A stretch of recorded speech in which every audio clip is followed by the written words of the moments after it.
ആദിയിൽ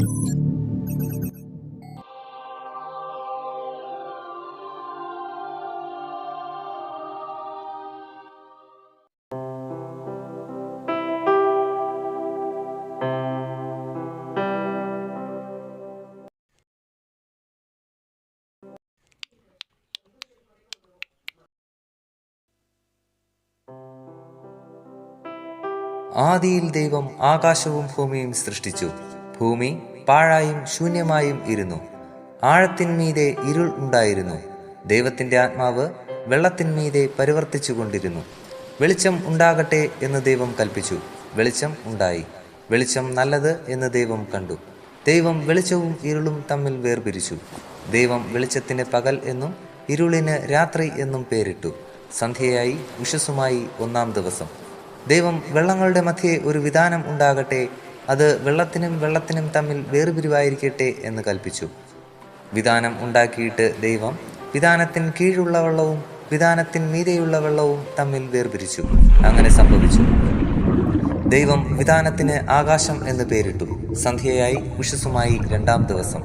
ദൈവം ആകാശത്തിന് കീഴുള്ള വെള്ളം ഒരു സ്ഥലത്ത് കൂടട്ടെ, ഉണങ്ങിയ നിലം കാണട്ടെ എന്ന് കൽപ്പിച്ചു. അങ്ങനെ സംഭവിച്ചു. ഉണങ്ങിയ നിലത്തിന് ദൈവം ഭൂമി എന്നും വെള്ളത്തിന്റെ കൂട്ടത്തിന് സമുദ്രം എന്നും പേരിട്ടു. നല്ലത് എന്ന് ദൈവം കണ്ടു. ഭൂമിയിൽ നിന്ന് പുല്ലും വിത്തുള്ള സസ്യങ്ങളും ഭൂമിയിൽ അതതു തരം വിത്തുള്ള ഫലം കായ്ക്കുന്ന വൃക്ഷങ്ങളും മുളച്ചു വരട്ടെ എന്ന് ദൈവം കൽപ്പിച്ചു. അങ്ങനെ സംഭവിച്ചു. ഭൂമിയിൽ നിന്ന് പുല്ലും അതതു തരം വിത്തുള്ള ഫലം കായ്ക്കുന്ന വൃക്ഷങ്ങളും മുളച്ചു വന്നു. നല്ലത് എന്ന് ദൈവം കണ്ടു. സന്ധ്യയായി ഉഷസ്സുമായി മൂന്നാം ദിവസം. പകലും രാവും തമ്മിൽ വേർപിരിവാൻ ആകാശവിധാനത്തിൽ വെളിച്ചങ്ങൾ ഉണ്ടാകട്ടെ. അവ അടയാളങ്ങളായും കാലം, ദിവസം, സംവത്സരം എന്നിവ തിരിച്ചറിവാനായും ഉതകട്ടെ. ഭൂമിയെ പ്രകാശിപ്പിപ്പാൻ ആകാശവിധാനത്തിൽ അവ വെളിച്ചങ്ങളായിരിക്കട്ടെ എന്ന് ദൈവം കൽപ്പിച്ചു. അങ്ങനെ സംഭവിച്ചു. പകൽ വാഴേണ്ടതിന് വലിപ്പമേറിയ വെളിച്ചവും രാത്രി വാഴേണ്ടതിന് വലിപ്പം കുറഞ്ഞ വെളിച്ചവുമായി രണ്ട് വലിയ വെളിച്ചങ്ങളെ ദൈവം ഉണ്ടാക്കി. നക്ഷത്രങ്ങളെയും ഉണ്ടാക്കി. ഭൂമിയെ പ്രകാശിപ്പിപ്പാനും പകലും രാത്രിയും വാഴുവാനും വെളിച്ചത്തെയും ഇരുളിനെയും തമ്മിൽ വേർപിരിപ്പാനുമായി ദൈവം അവയെ ആകാശവിധാനത്തിൽ നിർത്തി. നല്ലത് എന്ന് ദൈവം കണ്ടു. സന്ധ്യയായി ഉഷസ്സുമായി നാലാം ദിവസം. വെള്ളത്തിൽ ജലജന്തുക്കൾ കൂട്ടമായി ജനിക്കട്ടെ. ഭൂമിയുടെ മീതെ ആകാശവിധാനത്തിൽ പറവജാതി പറക്കട്ടെ എന്ന് ദൈവം കൽപ്പിച്ചു. ദൈവം വലിയ തിമിംഗലങ്ങളെയും വെള്ളത്തിൽ കൂട്ടമായി ജനിച്ചു ചേരിക്കുന്ന അതതു തരം ജീവജന്തുക്കളെയും അതതു തരം പറവജാതിയെയും സൃഷ്ടിച്ചു. നല്ലത് എന്ന് ദൈവം കണ്ടു. നിങ്ങൾ വർദ്ധിച്ചു പെരുകി സമുദ്രത്തിലെ വെള്ളത്തിൽ നിറവിൻ. പറവജാതി ഭൂമിയിൽ പെരുകട്ടെ എന്ന് കൽപ്പിച്ച് ദൈവം അവയെ അനുഗ്രഹിച്ചു. സന്ധ്യയായി ഉഷസ്സുമായി അഞ്ചാം ദിവസം. അതതു തരം കന്നുകാലി, ഇഴജാതി, കാട്ടുമൃഗം, ഇങ്ങനെ അതതു തരം ജീവജന്തുക്കൾ ഭൂമിയിൽ നിന്ന് ഉളവാകട്ടെ എന്ന് ദൈവം കൽപ്പിച്ചു. അങ്ങനെ സംഭവിച്ചു. ഇങ്ങനെ ദൈവം അതതു തരം കാട്ടുമൃഗങ്ങളെയും അതതു തരം കന്നുകാലികളെയും അതതു തരം ഭൂചര ജന്തുക്കളെയും ഉണ്ടാക്കി. നല്ലത് എന്ന് ദൈവം കണ്ടു. അനന്തരം ദൈവം, നാം നമ്മുടെ സ്വരൂപത്തിൽ നമ്മുടെ സാദൃശ്യപ്രകാരം മനുഷ്യനെ ഉണ്ടാക്കുക. അവർ സമുദ്രത്തിലുള്ള മത്സ്യത്തിന്മേലും ആകാശത്തിലുള്ള പറവജാതിയിന്മേലും മൃഗങ്ങളിന്മേലും സർവ്വഭൂമിയിന്മേലും ഭൂമിയിൽ ഇഴയുന്ന എല്ലാ ഇഴജാതിയിന്മേലും വാഴട്ടെ എന്ന് കൽപ്പിച്ചു. ഇങ്ങനെ ദൈവം തന്റെ സ്വരൂപത്തിൽ മനുഷ്യനെ സൃഷ്ടിച്ചു. ദൈവത്തിന്റെ സ്വരൂപത്തിൽ അവനെ സൃഷ്ടിച്ചു. ആണും പെണ്ണുമായി അവരെ സൃഷ്ടിച്ചു. ദൈവം അവരെ അനുഗ്രഹിച്ചു. നിങ്ങൾ സന്താന പുഷ്ടിയുള്ളവരായി പെരുകി ഭൂമിയിൽ നിറഞ്ഞ് അതിനെ അടക്കി സമുദ്രത്തിലെ മത്സ്യത്തിന്മേലും ആകാശത്തിലെ പറവജാതിയിന്മേലും സകല ഭൂചര ജന്തുവിന്മേലും വാഴുവിൻ എന്ന് അവരോട് കൽപ്പിച്ചു. ഭൂമിയിലെങ്ങും വിത്തുള്ള സസ്യങ്ങളും വൃക്ഷത്തിന്റെ വിത്തുള്ള ഫലം കായ്ക്കുന്ന സകല വൃക്ഷങ്ങളും ഇതാ ഞാൻ നിങ്ങൾക്ക് തന്നിരിക്കുന്നു. അവ നിങ്ങൾക്ക് ആഹാരമായിരിക്കട്ടെ. ഭൂമിയിലെ സകല മൃഗങ്ങൾക്കും ആകാശത്തിലെ എല്ലാ പറവകൾക്കും ഭൂമിയിൽ ചരിക്കുന്ന സകല ഭൂചര ജന്തുക്കൾക്കും ആഹാരമായിട്ട് പച്ചസസ്യമൊക്കെയും ഞാൻ കൊടുത്തിരിക്കുന്നു എന്ന് ദൈവം കൽപ്പിച്ചു. അങ്ങനെ സംഭവിച്ചു. താൻ ഉണ്ടാക്കിയതിനെയൊക്കെയും ദൈവം നോക്കി. അത് എത്രയും നല്ലത് എന്ന് കണ്ടു. സന്ധ്യയായി ഉഷസ്സുമായി ആറാം ദിവസം.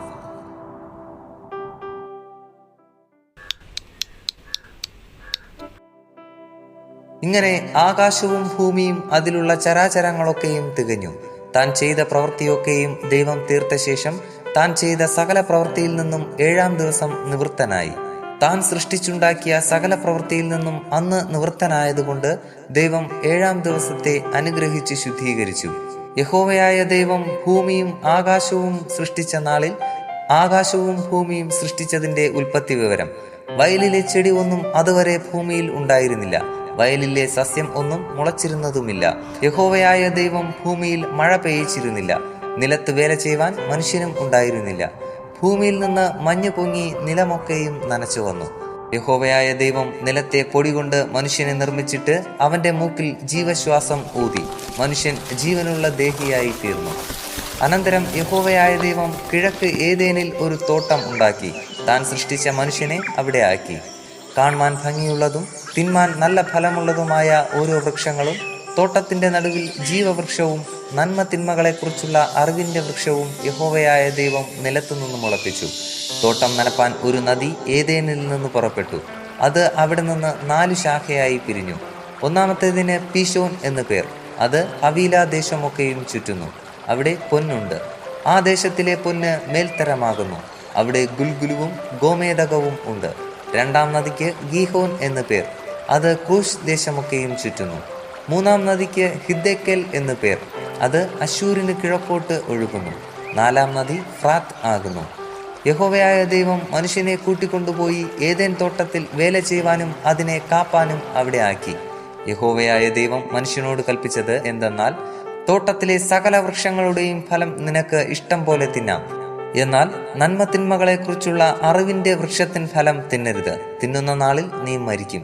അനന്തരം യഹോവയായ ദൈവം, മനുഷ്യൻ ഏകനായിരിക്കുന്നത് നന്നല്ല, ഞാൻ അവന് തക്കതായൊരു തുണ ഉണ്ടാക്കി കൊടുക്കും എന്ന് അരുളി ചെയ്തു. യഹോവയായ ദൈവം ഭൂമിയിലെ സകല മൃഗങ്ങളെയും ആകാശത്തിലെ എല്ലാ പറവകളെയും നിലത്തുനിന്ന് നിർമ്മിച്ചിട്ട് മനുഷ്യൻ അവയ്ക്ക് എന്ത് പേരിടുമെന്ന് കാണുവാൻ അവന്റെ മുമ്പിൽ വരുത്തി. സകല ജീവജന്തുക്കൾക്കും മനുഷ്യൻ ഇട്ടത് അവയ്ക്ക് പേരായി. മനുഷ്യൻ എല്ലാ കന്നുകാലികൾക്കും ആകാശത്തിലെ പറവകൾക്കും എല്ലാ കാട്ടുമൃഗങ്ങൾക്കും പേരിട്ടു. എങ്കിലും മനുഷ്യന് തക്കതായൊരു തുണ കണ്ടുകിട്ടിയില്ല. ആകയാൽ യഹോവയായ ദൈവം മനുഷ്യന് ഒരു ഗാഠനിദ്ര വരുത്തി. അവൻ ഉറങ്ങിയപ്പോൾ അവന്റെ വാരിയെല്ലുകളിൽ ഒന്ന് എടുത്ത് അതിനു പകരം മാംസം പിടിപ്പിച്ചു. യഹോവയായ ദൈവം മനുഷ്യനിൽ നിന്ന് എടുത്ത വാരിയെല്ലിനെ ഒരു സ്ത്രീയാക്കി അവളെ മനുഷ്യന്റെ അടുക്കൽ കൊണ്ടുവന്നു. അപ്പോൾ മനുഷ്യൻ, ഇത് ഇപ്പോൾ എന്റെ അസ്ഥിയിൽ നിന്ന് അസ്ഥിയും എന്റെ മാംസത്തിൽ നിന്ന് മാംസവും ആകുന്നു. ഇവളെ നരനിൽ നിന്ന് എടുത്തിരിക്കയാൽ ഇവൾക്ക് നാരി എന്ന് പേരാകും എന്ന് പറഞ്ഞു. അതുകൊണ്ട് പുരുഷൻ അപ്പനെയും അമ്മയെയും വിട്ടുപിരിഞ്ഞ് ഭാര്യയോട് പറ്റിച്ചേരും, അവർ ഏകദേഹമായി തീരും. മനുഷ്യനും ഭാര്യയും ഇരുവരും നഗ്നരായിരുന്നു, അവർക്ക് നാണം തോന്നിയില്ല താനും.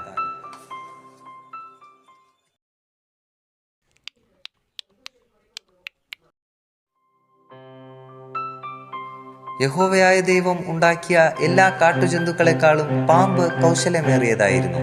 അത് സ്ത്രീയോട്, തോട്ടത്തിലെ യാതൊരു വൃക്ഷത്തിന്റെ ഫലവും നിങ്ങൾ തിന്നരുതെന്ന് ദൈവം വാസ്തവമായി കൽപ്പിച്ചിട്ടുണ്ടോ എന്ന് ചോദിച്ചു. സ്ത്രീ പാമ്പിനോട്, തോട്ടത്തിലെ വൃക്ഷങ്ങളുടെ ഫലം ഞങ്ങൾക്ക് തിന്നാം, എന്നാൽ നിങ്ങൾ മരിക്കാതിരിക്കേണ്ടതിന് തോട്ടത്തിന്റെ നടുവിലുള്ള വൃക്ഷത്തിന്റെ ഫലം തിന്നരുത്, തൊടുകയും അരുത് എന്ന് ദൈവം കൽപ്പിച്ചിട്ടുണ്ട് എന്ന് പറഞ്ഞു. പാമ്പ് സ്ത്രീയോട്, നിങ്ങൾ മരിക്കയില്ല നിശ്ചയം. അത് തിന്നുന്ന നാളിൽ നിങ്ങളുടെ കണ്ണ് തുറക്കുകയും നിങ്ങൾ നന്മ തിന്മകളെ അറിയുന്നവരായി ദൈവത്തെ പോലെ ആകുകയും ചെയ്യും എന്ന് ദൈവം അറിയുന്നു എന്ന് പറഞ്ഞു. ആ വൃക്ഷഫലം തിന്മാൻ നല്ലതും കാണുവാൻ ഭംഗിയുള്ളതും ജ്ഞാനം പ്രാപിപ്പാൻ കാമ്യവും എന്ന് സ്ത്രീ കണ്ട് ഫലം പറിച്ചു തിന്ന് ഭർത്താവിനും കൊടുത്തു, അവനും തിന്നു. ഉടനെ ഇരുവരുടെയും കണ്ണു തുറന്നു. തങ്ങൾ നഗ്നരെന്ന് അറിഞ്ഞ് അത്തിയില കൂട്ടിത്തുന്നി തങ്ങൾക്ക് അരയാട ഉണ്ടാക്കി. വെയിലാറിയപ്പോൾ യഹോവയായ ദൈവം തോട്ടത്തിൽ നടക്കുന്ന ഒച്ച അവർ കേട്ടു. മനുഷ്യനും ഭാര്യയും യഹോവയായ ദൈവം തങ്ങളെ കാണാതിരിപ്പാൻ തോട്ടത്തിലെ വൃക്ഷങ്ങളുടെ ഇടയിൽ ഒളിച്ചു. യഹോവയായ ദൈവം മനുഷ്യനെ വിളിച്ചു, നീ എവിടെ എന്ന് ചോദിച്ചു. തോട്ടത്തിൽ നിന്റെ ഒച്ച കേട്ടിട്ട് ഞാൻ നഗ്നനാകൊണ്ട് ഭയപ്പെട്ട് ഒളിച്ചു എന്ന് അവൻ പറഞ്ഞു. നീ നഗ്നനെന്ന് നിന്നോട് ആർ പറഞ്ഞു? തിന്നരുതെന്ന് ഞാൻ നിന്നോട് കൽപ്പിച്ച വൃക്ഷഫലം നീ തിന്നുവോ എന്ന് അവൻ ചോദിച്ചു. അതിന് മനുഷ്യൻ, എന്നോടുകൂടെ ഇരിപ്പാൻ നീ തന്നിട്ടുള്ള സ്ത്രീ വൃക്ഷഫലം തന്നു, ഞാൻ തിന്നുകയും ചെയ്തു എന്ന് പറഞ്ഞു. യഹോവയായ ദൈവം സ്ത്രീയോട്, നീ ഈ ചെയ്തത് എന്ത് എന്ന് ചോദിച്ചതിന്, പാമ്പ് എന്നെ വഞ്ചിച്ചു, ഞാൻ തിന്നുപോയി എന്ന് സ്ത്രീ പറഞ്ഞു. യഹോവയായ ദൈവം പാമ്പിനോട് കൽപ്പിച്ചത്, നീ ഇത് ചെയ്യുക കൊണ്ട് എല്ലാ കന്നുകാലികളിലും എല്ലാ കാട്ടുമൃഗങ്ങളിലും വച്ച് നീ ശപിക്കപ്പെട്ടിരിക്കുന്നു. നീ ഉരസുകൊണ്ട് ഗമിച്ച് നിന്റെ ആയുഷ്കാലമൊക്കെയും പൊടി തിന്നും. ഞാൻ നിനക്കും സ്ത്രീക്കും നിന്റെ സന്തതിക്കും അവളുടെ സന്തതിക്കും തമ്മിൽ ശത്രുത്വം ഉണ്ടാക്കും. അവൻ നിന്റെ തല തകർക്കും, നീ അവന്റെ കുതികാൽ തകർക്കും.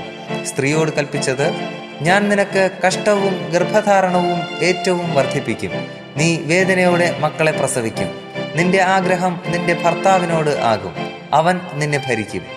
മനുഷ്യനോട് കൽപ്പിച്ചതോ, നീ നിന്റെ ഭാര്യയുടെ വാക്ക് അനുസരിക്കുകയും തിന്നരുതെന്ന് ഞാൻ കൽപ്പിച്ച വൃക്ഷഫലം തിന്നുകയും ചെയ്തതുകൊണ്ട് നിന്റെ നിമിത്തം ഭൂമി ശപിക്കപ്പെട്ടിരിക്കുന്നു. നിന്റെ ആയുഷ്കാലമൊക്കെയും നീ കഷ്ടതയോടെ അതിൽ നിന്ന് അഹോവൃത്തി കഴിക്കും. മുള്ളും പറക്കാരയും നിനക്ക് അതിൽ നിന്ന് മുളയ്ക്കും. വയലിലെ സസ്യം നിനക്ക് ആഹാരമാകും. നിലത്തുനിന്ന് നിന്നെ എടുത്തിരിക്കുന്നു, അതിൽ തിരികെ ചേരുവോളം മുഖത്തെ വിയർപ്പോടെ നീ ഉപജീവനം കഴിക്കും. നീ പൊടിയാകുന്നു, പൊടിയിൽ തിരികെ ചേരും. മനുഷ്യൻ തന്റെ ഭാര്യയ്ക്ക് ഹവ്വ എന്ന് പേരിട്ടു. അവൾ ജീവനുള്ളവർക്കെല്ലാം മാതാവല്ലോ. യഹോവയായ ദൈവം ആദാമിനും അവന്റെ ഭാര്യയ്ക്കും തോൽ കൊണ്ട് ഉടുപ്പുണ്ടാക്കി അവരെ ഉടുപ്പിച്ചു. യഹോവയായ ദൈവം, മനുഷ്യൻ നന്മത്തിന്മകളെ അറിവാൻ തക്കവണ്ണം നമ്മിൽ ഒരുത്തനെ പോലെ ആയിത്തീർന്നിരിക്കുന്നു. ഇപ്പോൾ അവൻ കൈനീട്ടി ജീവവൃക്ഷത്തിന്റെ ഫലം കൂടി പറിച്ചു തിന്ന് എന്നേക്കും ജീവിപ്പാൻ സംഗതി വരരുത് എന്ന് കൽപ്പിച്ചു. അവനെ എടുത്തിരുന്ന നിലത്ത് കൃഷി ചെയ്യേണ്ടതിന് യഹോവയായ ദൈവം അവനെ ഏദെൻ തോട്ടത്തിൽ നിന്ന് പുറത്താക്കി. ഇങ്ങനെ അവൻ മനുഷ്യനെ ഇറക്കിക്കളഞ്ഞു. ജീവന്റെ വൃക്ഷത്തിങ്കലേക്കുള്ള വഴി കാപ്പാൻ അവൻ ഏദെൻ തോട്ടത്തിന് കിഴക്ക് കെരൂബുകളെ തിരിഞ്ഞുകൊണ്ടിരിക്കുന്ന വാളിന്റെ ജ്വാലയുമായി നിർത്തി.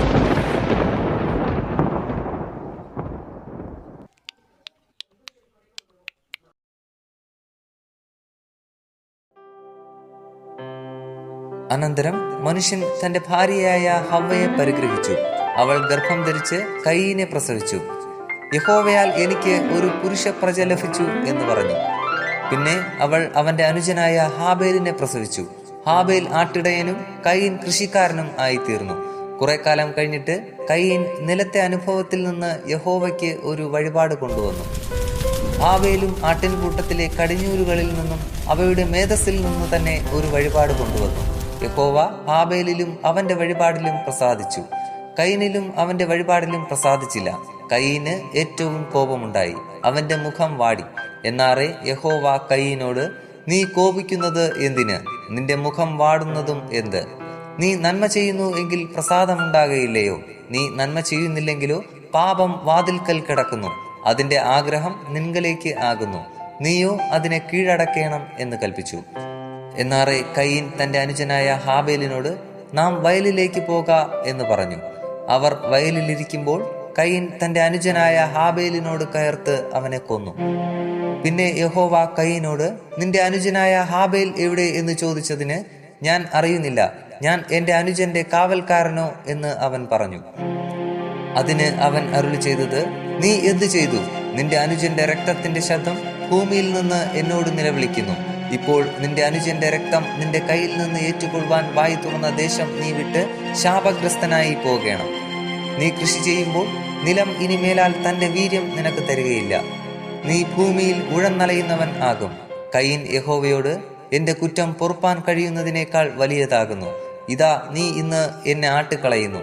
ഞാൻ തിരുസന്നിധി വിട്ട് ഒളിച്ച് ഭൂമിയിൽ ഉഴന്നലയുന്നവൻ ആകും. ആരെങ്കിലും എന്നെ കണ്ടാൽ എന്നെ കൊല്ലും എന്ന് പറഞ്ഞു. യഹോവ അവനോട്, അതുകൊണ്ട് ആരെങ്കിലും കയീനെ കൊന്നാൽ അവന് 7 ഇരട്ടി പകരം കിട്ടും എന്ന് അരുളി ചെയ്തു. കയീനെ കാണുന്നവർ ആരും കൊല്ലാതിരിക്കേണ്ടതിന് യഹോവ അവന് ഒരു അടയാളം വച്ചു. അങ്ങനെ കയീൻ യഹോവയുടെ സന്നിധിയിൽ നിന്ന് പുറപ്പെട്ട് ഏദേനു കിഴക്ക് നോദ് ദേശത്ത് ചെന്ന് പാർത്തു. കയീൻ തന്റെ ഭാര്യയെ പരിഗ്രഹിച്ചു. അവൾ ഗർഭം ധരിച്ച് ഹാനോക്കിനെ പ്രസവിച്ചു. അവൻ ഒരു പട്ടണം പണിതു, ഹാനോക്ക് എന്ന് തന്റെ മകന്റെ പേരിട്ടു. ഹാനോക്കിന് ഈരാദ് ജനിച്ചു. ഈരാദ് മെഹൂയേലിനെ ജനിപ്പിച്ചു. മെഹൂയേൽ മെഥൂശയേലിനെ ജനിപ്പിച്ചു. മെഥൂശയേൽ ലാമേക്കിനെ ജനിപ്പിച്ചു. ലാമേക്ക് 2 ഭാര്യമാരെ എടുത്തു. ഒരുത്തിക്ക് ആദാ എന്നും മറ്റവൾക്ക് സില്ല എന്നും പേർ. ആദാ യാബാലിനെ പ്രസവിച്ചു. അവൻ കൂടാരവാസികൾക്കും പശുപാലകന്മാർക്കും പിതാവായി തീർന്നു. അവന്റെ സഹോദരന് യൂബാൽ എന്നു പേർ. ഇവൻ കിന്നരവും വേണുവും പ്രയോഗിക്കുന്ന എല്ലാവർക്കും പിതാവായി തീർന്നു. സില്ല തൂബൽ കയീനെ പ്രസവിച്ചു. അവൻ ചെമ്പുകൊണ്ടും ഇരുമ്പുകൊണ്ടുമുള്ള ആയുധങ്ങളെ തീർക്കുന്നവനായി തീർന്നു. തൂബൽ കയീന്റെ പെങ്ങൾ നയമ. ലാമേക്ക് തന്റെ ഭാര്യമാരോട് പറഞ്ഞത്, ആദയും സില്ലയുമായുള്ളവരെ എന്റെ വാക്ക് കേൾപ്പിൻ. ലാമേക്കിൻ ഭാര്യമാരെ എന്റെ വചനത്തിന് ചെവി തരുവിൻ. എന്റെ മുറിവിന് പകരം ഞാൻ ഒരു പുരുഷനെയും എന്റെ പരിക്കിന് പകരം ഒരു യുവാവിനെയും കൊല്ലും. കയ്യിന് വേണ്ടി 7 ഇരട്ടി പകരം ചെയ്യുമെങ്കിൽ ലാമേക്കിനു വേണ്ടി 77 ഇരട്ടി പകരം ചെയ്യും. ആദാം തന്റെ ഭാര്യയെ പിന്നെയും പരിഗ്രഹിച്ചു. അവൾ ഒരു മകനെ പ്രസവിച്ചു. കയീൻ കൊന്ന ഹാബേലിനു പകരം ദൈവം എനിക്ക് മറ്റൊരു സന്തതിയെ തന്നു എന്ന് പറഞ്ഞ് അവന് ശേത്ത് എന്ന് പേരിട്ടു. ശേത്തിനും ഒരു മകൻ ജനിച്ചു. അവന് ഏനോഷ് എന്ന് പേരിട്ടു. ആ കാലത്ത് യഹോവയുടെ നാമത്തിലുള്ള ആരാധന തുടങ്ങി.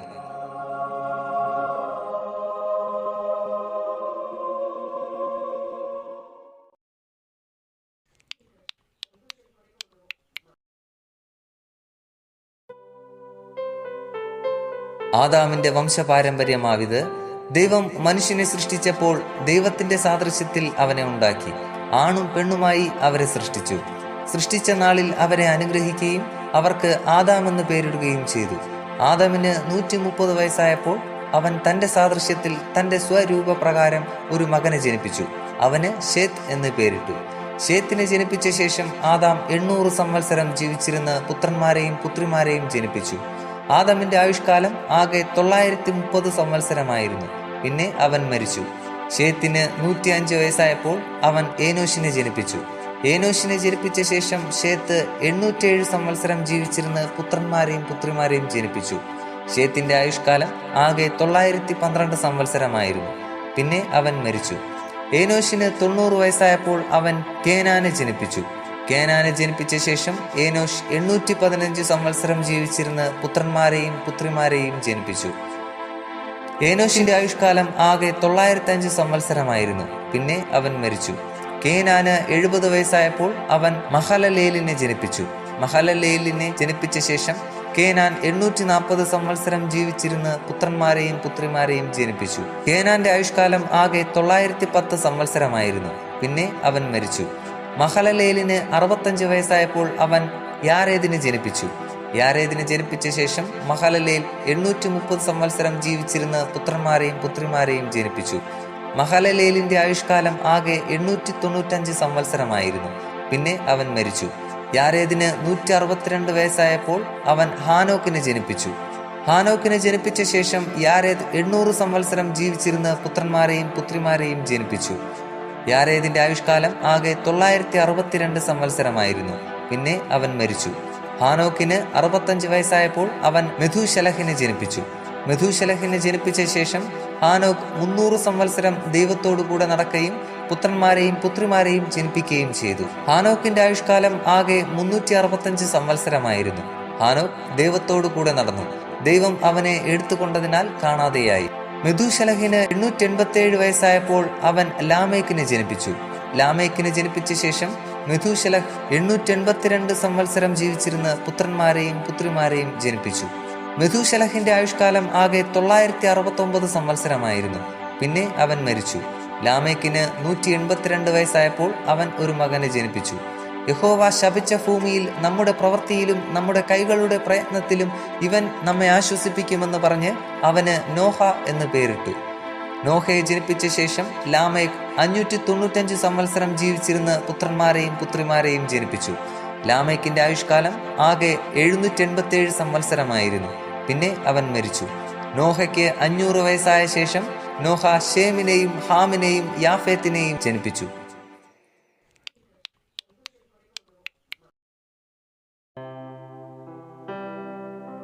മനുഷ്യൻ ഭൂമിയിൽ പെരുകി തുടങ്ങി.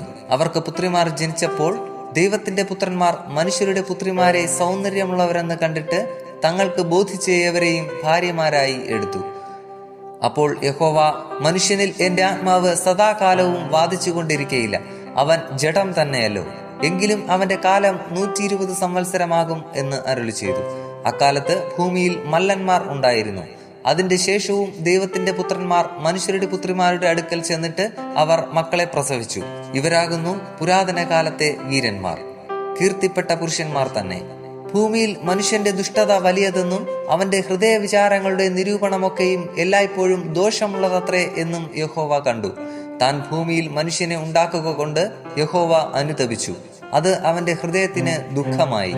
ഞാൻ സൃഷ്ടിച്ചിട്ടുള്ള മനുഷ്യനെ ഭൂമിയിൽ നിന്ന് നശിപ്പിച്ചു കളയും, മനുഷ്യനെയും മൃഗത്തെയും ഇഴജാതിയെയും ആകാശത്തിലെ പക്ഷികളെയും തന്നെ. അവയെ ഉണ്ടാക്കുക കൊണ്ട് ഞാൻ അനുതപിക്കുന്നു എന്ന് യഹോവ അരുളി ചെയ്തു. എന്നാൽ നോഹയ്ക്ക് യഹോവയുടെ കൃപ ലഭിച്ചു. നോഹയുടെ വംശപാരമ്പര്യം എന്തെന്നാൽ നോഹ നീതിമാനും തന്റെ തലമുറയിൽ നിഷ്കളങ്കനുമായിരുന്നു. നോഹ ദൈവത്തോടു കൂടെ നടന്നു. ഷേം, ഹാം, യാഫേത്ത് എന്ന 3 പുത്രന്മാരെ നോഹ ജനിപ്പിച്ചു. എന്നാൽ ഭൂമി ദൈവത്തിന്റെ മുമ്പാകെ വഷളായി. ഭൂമി അതിക്രമം കൊണ്ട് നിറഞ്ഞിരുന്നു. ദൈവം ഭൂമിയെ നോക്കി, അത് വഷളായി എന്ന് കണ്ടു. സകല ജഡവും ഭൂമിയിൽ തന്റെ വഴി വഷളാക്കിയിരുന്നു. ദൈവം നോഹയോട് കൽപ്പിച്ചതെന്തെന്നാൽ, സകല ജഡത്തിന്റെയും അവസാനം എന്റെ മുമ്പിൽ വന്നിരിക്കുന്നു. ഭൂമി അവരാൽ അതിക്രമം കൊണ്ട് നിറഞ്ഞിരിക്കുന്നു. ഞാൻ അവരെ ഭൂമിയോടുകൂടെ നശിപ്പിക്കും. നീ ഗോഫർ മരം കൊണ്ട് ഒരു പെട്ടകം ഉണ്ടാക്കുക. പെട്ടകത്തിന് അറകൾ ഉണ്ടാക്കി അകത്തും പുറത്തും കീൽ തേക്കേണം. അത് ഉണ്ടാക്കേണ്ടത് എങ്ങനെയെന്നാൽ, പെട്ടകത്തിന്റെ നീളം 300 മുഴം, വീതി 50 മുഴം, ഉയരം 30 മുഴം. പെട്ടകത്തിന് കിളിവാതിൽ ഉണ്ടാക്കണം. മേൽ നിന്ന് 1 മുഴം താഴെ അതിനെ വയ്ക്കണം. പെട്ടകത്തിന്റെ വാതിൽ അതിന്റെ വശത്ത് വയ്ക്കണം. താഴത്തെയും 2-ാമത്തെയും 3-ാമത്തെയും തട്ടായി അതിനെ ഉണ്ടാക്കണം. ആകാശത്തിന് കീഴിൽ നിന്ന് ജീവശ്വാസമുള്ള സർവ്വജഡത്തെയും നശിപ്പിപ്പാൻ ഞാൻ ഭൂമിയിൽ ഒരു ജലപ്രളയം വരുത്തും. ഭൂമിയിലുള്ളതൊക്കെയും നശിച്ചു പോകും. നിന്നോടോ ഞാൻ ഒരു നിയമം ചെയ്യും. നീയും നിന്റെ പുത്രന്മാരും ഭാര്യയും പുത്രന്മാരുടെ ഭാര്യമാരെയും പെട്ടകത്തിൽ കടക്കണം. സകല ജീവികളിൽ നിന്നും സർവ്വജഡത്തിൽ നിന്നും തന്നെ ഈരണ്ടിനെ നിന്നോടുകൂടെ ജീവരക്ഷയ്ക്കായിട്ട് പെട്ടകത്തിൽ കയറ്റണം. അവ ആണും പെണ്ണുമായിരിക്കണം. അതതു തരം പക്ഷികളിൽ നിന്നും അതതു തരം മൃഗങ്ങളിൽ നിന്നും ഭൂമിയിലെ അതതു തരം ഇഴജാതികളിൽ നിന്നൊക്കെയും ഈരണ്ട് ജീവരക്ഷയ്ക്കായിട്ട് നിന്റെ അടുക്കൽ വരേണം. നീയോ സകല ഭക്ഷണ സാധനങ്ങളിൽ നിന്നും വേണ്ടുന്നത് എടുത്ത് സംഗ്രഹിച്ചു കൊള്ളേണം. അത് നിനക്കും അവയ്ക്കും ആഹാരമായിരിക്കണം. ദൈവം തന്നോട് കൽപ്പിച്ചതൊക്കെയും നോഹ ചെയ്തു. അങ്ങനെ തന്നെ അവൻ ചെയ്തു.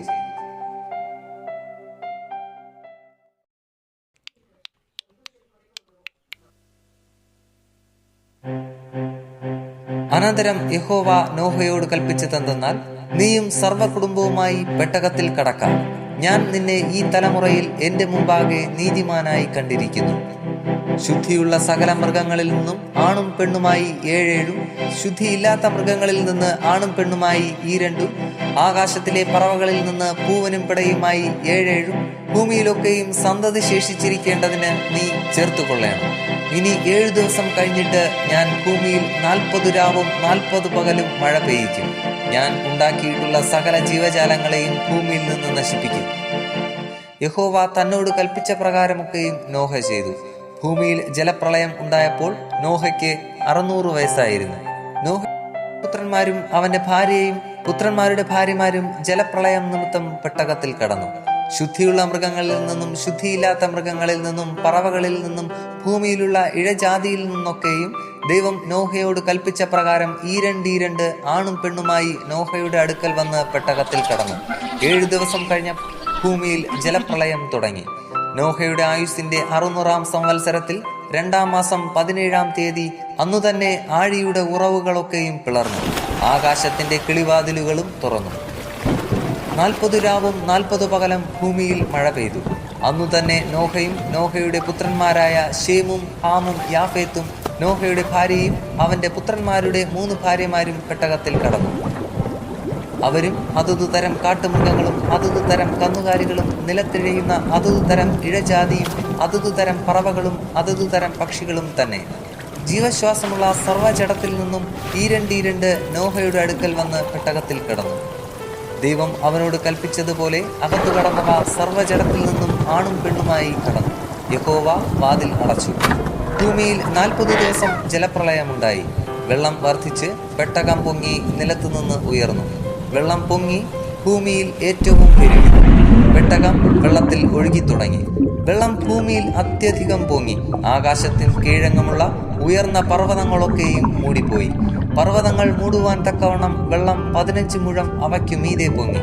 പറവകളും കന്നുകാലികളും കാട്ടുമൃഗങ്ങളും നിലത്തെഴയുന്ന എല്ലാ ഇഴജാതിയുമായി ഭൂചര ജഡമൊക്കെയും സകല മനുഷ്യനും ചത്തുപോയി. കരയിലുള്ള സകലത്തിലും മൂക്കിൽ ജീവശ്വാസമുള്ളതൊക്കെയും ചത്തു. ഭൂമിയിൽ മനുഷ്യനും മൃഗങ്ങളും ഇഴജാതിയും ആകാശത്തിലെ പറവകളുമായി ഭൂമിയിലുണ്ടായിരുന്ന സകല ജീവജാലങ്ങളും നശിച്ചുപോയി. അവ ഭൂമിയിൽ നിന്ന് നശിച്ചുപോയി.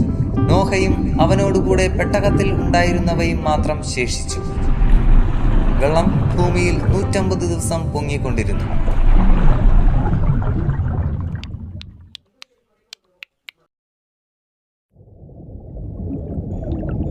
ദൈവം നോഹയെയും അവനോടുകൂടെ പെട്ടകത്തിലുള്ള സകല ജീവികളെയും സകല മൃഗങ്ങളെയും ഓർത്തു. ദൈവം ഭൂമിമേൽ ഒരു കാറ്റ് അടുപ്പിച്ചു, വെള്ളം നിലച്ചു. ആഴിയുടെ ഉറവുകളും ആകാശത്തിന്റെ കിളിവാതിലുകളും അടഞ്ഞു. ആകാശത്തു നിന്നുള്ള മഴയും നിന്നു. വെള്ളം ഇടവിടാതെ ഭൂമിയിൽ നിന്ന് ഇറങ്ങിക്കൊണ്ടിരുന്നു. 150 ദിവസം കഴിഞ്ഞ ശേഷം വെള്ളം കുറഞ്ഞു തുടങ്ങി.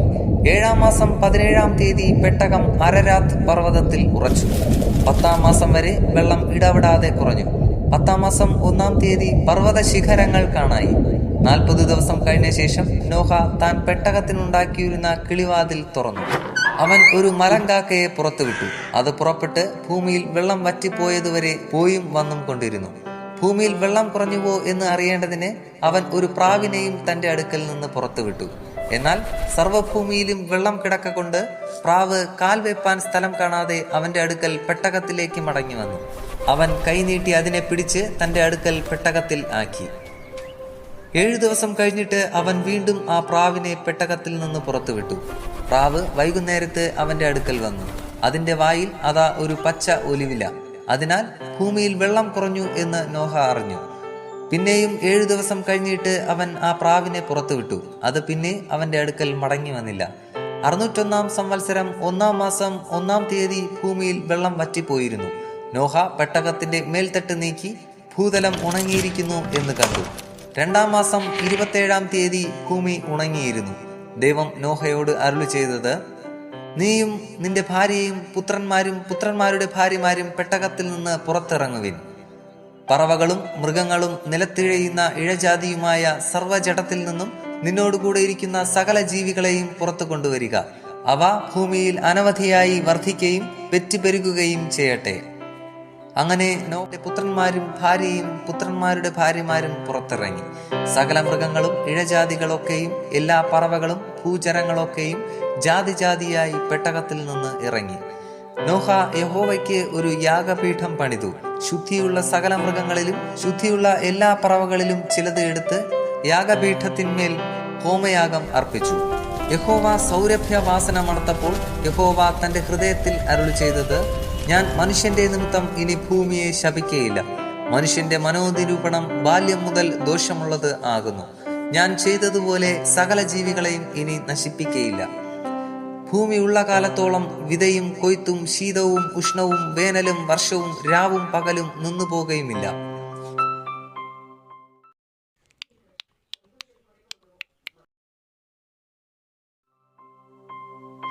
ദൈവം നോഹയെയും അവന്റെ പുത്രന്മാരെയും അനുഗ്രഹിച്ച് അവരോട് അരുളി ചെയ്തതെന്തെന്നാൽ: നിങ്ങൾ സന്താന പുഷ്ടിയുള്ളവരായി പെരുകി ഭൂമിയിൽ നിറവിൻ. നിങ്ങളെയുള്ള പേടിയും നടുക്കവും ഭൂമിയിലെ സകല മൃഗങ്ങൾക്കും ആകാശത്തിലെ എല്ലാ പറവകൾക്കും സകല ഭൂചരങ്ങൾക്കും സമുദ്രത്തിലെ സകല മത്സ്യങ്ങൾക്കും ഉണ്ടാകും. അവയെ നിങ്ങളുടെ കയ്യിൽ ഏൽപ്പിച്ചിരിക്കുന്നു. ഭൂചര ജന്തുക്കളൊക്കെയും നിങ്ങൾക്ക് ആഹാരമായിരിക്കട്ടെ. പച്ചസസ്യം പോലെ ഞാൻ സകലവും നിങ്ങൾക്ക് തന്നിരിക്കുന്നു. പ്രാണനായിരിക്കുന്ന രക്തത്തോടുകൂടെ മാത്രം നിങ്ങൾ മാംസം തിന്നരുത്. നിങ്ങളുടെ പ്രാണനായിരിക്കുന്ന നിങ്ങളുടെ രക്തത്തിന് ഞാൻ പകരം ചോദിക്കും. സകല മൃഗത്തോടും മനുഷ്യനോടും ചോദിക്കും. അവനവന്റെ സഹോദരനോടും ഞാൻ മനുഷ്യന്റെ പ്രാണന് പകരം ചോദിക്കും. ആരെങ്കിലും മനുഷ്യന്റെ രക്തം ചൊരിയിച്ചാൽ അവന്റെ രക്തം മനുഷ്യൻ ചൊരിയിക്കും. ദൈവത്തിന്റെ സ്വരൂപത്തിലല്ലോ മനുഷ്യനെ ഉണ്ടാക്കിയത്. ആകയാൽ നിങ്ങൾ സന്താന പുഷ്ടിയുള്ളവരായി പെരുകുവിൻ. ഭൂമിയിൽ അനവധിയായി പെറ്റുപെരുകുവിൻ.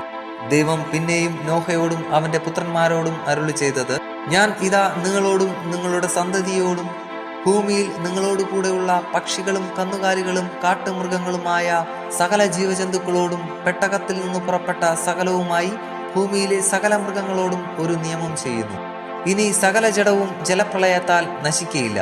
ഭൂമിയെ നശിപ്പിപ്പാൻ ഇനി ജലപ്രളയം ഉണ്ടാകുകയുമില്ല എന്ന് ഞാൻ നിങ്ങളോട് ഒരു നിയമം ചെയ്യുന്നു.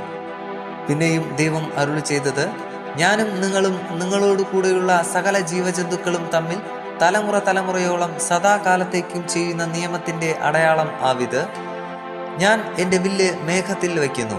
അത് ഞാനും ഭൂമിയും തമ്മിലുള്ള നിയമത്തിന് അടയാളമായിരിക്കും. ഞാൻ ഭൂമിയുടെ മീതെ മേഘം വരുത്തുമ്പോൾ മേഘത്തിൽ വില്ലു കാണും. അപ്പോൾ ഞാനും നിങ്ങളും സർവ്വജഡവുമായ സകല ജീവജന്തുക്കളും തമ്മിലുള്ള എൻ്റെ നിയമം ഞാൻ ഓർക്കും. ഇനി സകല ജഡത്തെയും നശിപ്പിപ്പാൻ വെള്ളം ഒരു പ്രളയമായി തീരുകയില്ല. വില്ല് മേഘത്തിലുണ്ടാകും. ദൈവവും ഭൂമിയിലെ സർവ്വജഡവുമായ സകല ജീവികളും തമ്മിൽ എന്നേക്കുമുള്ള നിയമം ഓർക്കേണ്ടതിന് ഞാൻ അതിനെ നോക്കും. ഞാൻ ഭൂമിയിലുള്ള സർവ്വജഡത്തോടും ചെയ്തിരിക്കുന്ന നിയമത്തിന് ഇത് അടയാളം എന്നും ദൈവം നോഹയോട് അരുളി ചെയ്തു. പെട്ടകത്തിൽ നിന്ന് പുറപ്പെട്ടവരായ നോഹയുടെ പുത്രന്മാർ ശേമും ഹാമും യാഫേത്തും ആയിരുന്നു. ഹാം എന്നവനോ കനാന്റെ പിതാവ്. ഇവർ മൂവരും നോഹയുടെ പുത്രന്മാർ. അവരെ കൊണ്ട് ഭൂമിയൊക്കെയും നിറഞ്ഞു. നോഹ കൃഷി ചെയ്യുവാൻ തുടങ്ങി. ഒരു മുന്തിരിത്തോട്ടം നട്ടുണ്ടാക്കി. അവൻ അതിലെ വീഞ്ഞു കുടിച്ച് ലഹരി പിടിച്ച് തന്റെ കൂടാരത്തിൽ വസ്ത്രം നീങ്ങിക്കിടന്നു. കനാന്റെ പിതാവായ ഹാം പിതാവിന്റെ നഗ്നത കണ്ട് വെളിയിൽ ചെന്ന് തന്റെ 2 സഹോദരന്മാരെയും അറിയിച്ചു. ശേമും യാഫേത്തും ഒരു വസ്ത്രമെടുത്ത് ഇരുവരുടെയും തോളിലിട്ട് വിമുഖരായി ചെന്ന് പിതാവിന്റെ നഗ്നത മറച്ചു. അവരുടെ മുഖം തിരിഞ്ഞിരുന്നത് കൊണ്ട് അവർ പിതാവിന്റെ നഗ്നത കണ്ടില്ല. നോഹ ലഹരി വിട്ടുണർന്നപ്പോൾ തന്റെ ഇളയ മകൻ ചെയ്തത് അറിഞ്ഞു. അപ്പോൾ അവൻ, കനാൻ ശപിക്കപ്പെട്ടവൻ, അവൻ തന്റെ സഹോദരന്മാർക്ക് അധമദാസനായി തീരും എന്ന് പറഞ്ഞു. ശേമിന്റെ ദൈവമായ യഹോവ സ്തുതിക്കപ്പെട്ടവൻ, കനാൻ അവരുടെ ദാസനാകും. ദൈവം യാഫേത്തിനെ വർദ്ധിപ്പിക്കട്ടെ, അവൻ ശേമിന്റെ കൂടാരങ്ങളിൽ വസിക്കും. കനാൻ അവരുടെ ദാസനാകും എന്നും അവൻ പറഞ്ഞു. ജലപ്രളയത്തിന്റെ ശേഷം നോഹ 350 സംവത്സരം ജീവിച്ചിരുന്നു. നോഹയുടെ ആയുഷ്കാലം ആകെ 950 സംവത്സരമായിരുന്നു. പിന്നെ അവൻ മരിച്ചു.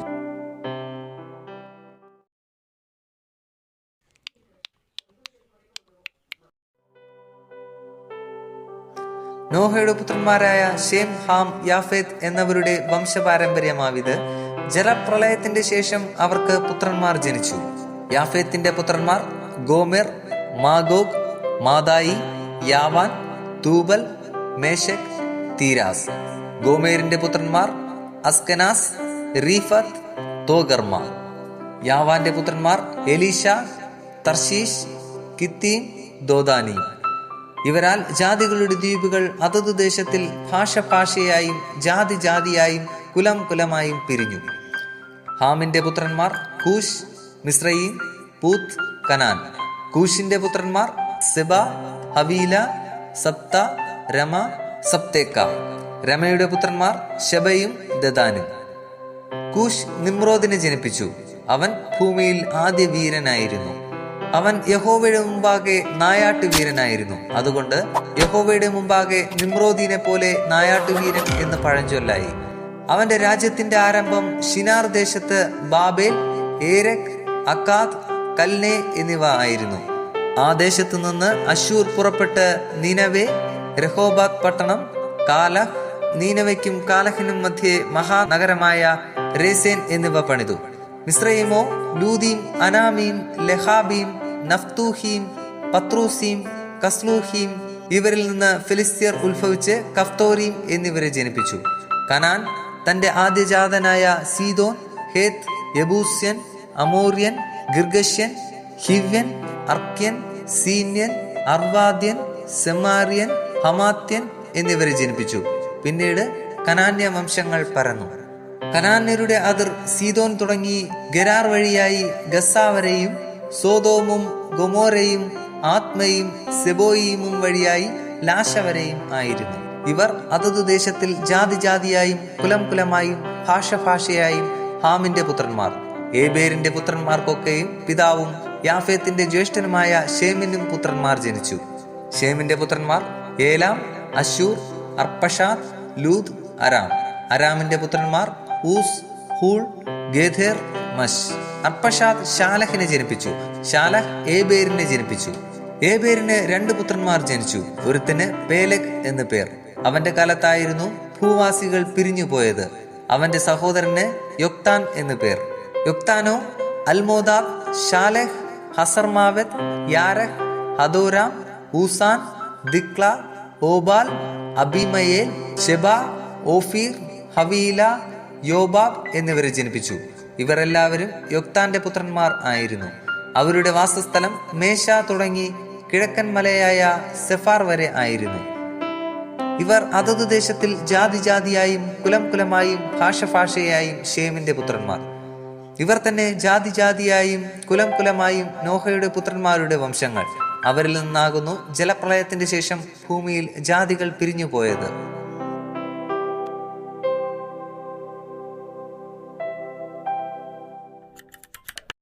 നിങ്ങൾ ആദ്യമായാണ് ഈ ചാനൽ കാണുന്നതെങ്കിൽ ദയവായി ശ്രദ്ധിക്കുക. ബൈബിൾ ആദ്യം മുതൽ അവസാനം വരെ വായിക്കുന്ന ഒരു പ്രോഗ്രാമാണിത്. താല്പര്യമുണ്ടെങ്കിൽ നിങ്ങൾക്കും ദിവസത്തിൽ ആകെ 5 മിനിറ്റ് മാത്രം ചിലവാക്കിക്കൊണ്ട് ഇതിൽ പങ്കാളികളാകാം. ഒരുപക്ഷെ ഇത് നിങ്ങൾക്ക് വേണ്ടി കൂടിയുള്ള ഒരു പ്രോഗ്രാമായിരിക്കാം. ഇതിൽ പങ്കെടുക്കുവാൻ ആഗ്രഹമുണ്ടെങ്കിൽ ഈ ചാനൽ സബ്സ്ക്രൈബ് ചെയ്യുക.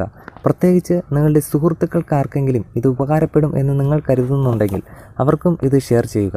ഒരുപക്ഷെ അതുവഴി നിങ്ങൾ അവരുടെ ജീവിതത്തിൽ ഒരു അനുഗ്രഹത്തിന് കാരണമാകാം. ആദ്യം മുതൽ തന്നെ ബൈബിൾ വായിച്ചു തുടങ്ങുന്നതിനായി ഒരു ലിങ്ക് ഞങ്ങൾ ഡിസ്ക്രിപ്ഷനിൽ കൊടുക്കുകയാണ്. അതുവഴി നിങ്ങൾക്ക് ബൈബിൾ ആദ്യം മുതൽക്കേ വായിക്കുവാൻ സാധിക്കും. ഇനിയുള്ള വചനങ്ങൾ അപ്ലോഡ് ചെയ്ത ഉടനെ തന്നെ അറിയുവാനായി ബെൽ ഐക്കൺ പ്രസ് ചെയ്യുക.